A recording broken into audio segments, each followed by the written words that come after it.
लेकिन दिल्ली सरकार के पास तो ये सब करने का कोई पावर नहीं है। ये कागज हमारे हाथ में है, ये सब करने का पावर सिर्फ और सिर्फ एलजी साहब के पास है।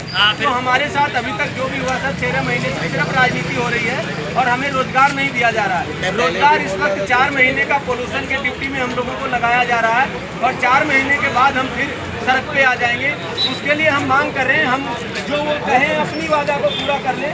हम उनके पास यही कहने आए कि जो आपने कहा है हमारे लिए वो अपना वादा पूरा करिए और एमपी साहब से हमारे कैबिनेट नोट पे साइन करा के हमको 7 साल का रोजगार सुनिश्चित करवाइए सर। यही हमारी मांग है और कोई विशेष मांग नहीं है।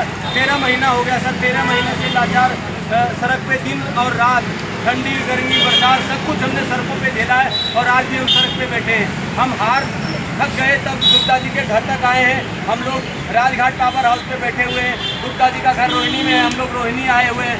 यहाँ आने में भी 150 रुपये का खर्चा होता है सर, जाने आने में 100-150 का खर्चा होता है, वो देने वाला कोई नहीं है सर। इस तरीके से हम हर एक परिवार, हर एक घर 1.5 से 2 लाख के कर्जा में दब गया है और ये लोग राजनीति कर रहे हैं।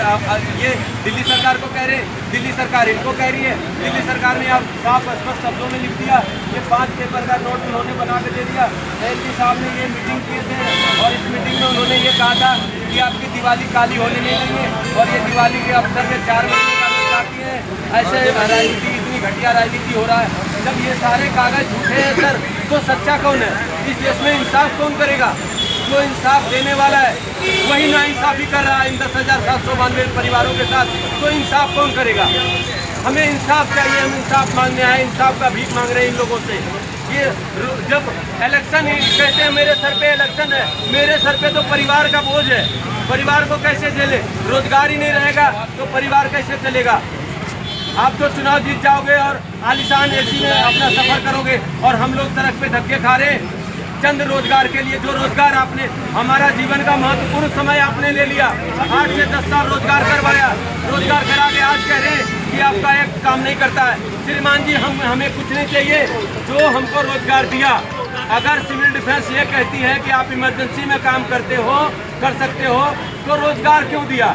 अगर रोजगार हमको आपने दिया, सरकारी पैसा वहाँ फंड पास हुआ, हर एक महीना हमको सैलरी मिली, तो इसमें जितने भी गुनहगार लोग हैं सजा सबको मिलना चाहिए। ये गरीब परिवार को सजा नहीं मिलना चाहिए सर। अगर सबको सजा मिलेगा तो ये सजा मुझे भी बनती है। एक चीज़ और, अगर कहते हैं कि 250 दिन के बाद वो रेगुलराइजेशन होती है इसकी, तो हमने तो काफ़ी टाइम दिया ना इस चीज़ के लिए। हमने तो 10 साल, किसी ने 15 साल, जो शुरू से ही इनरोलमेंट में है।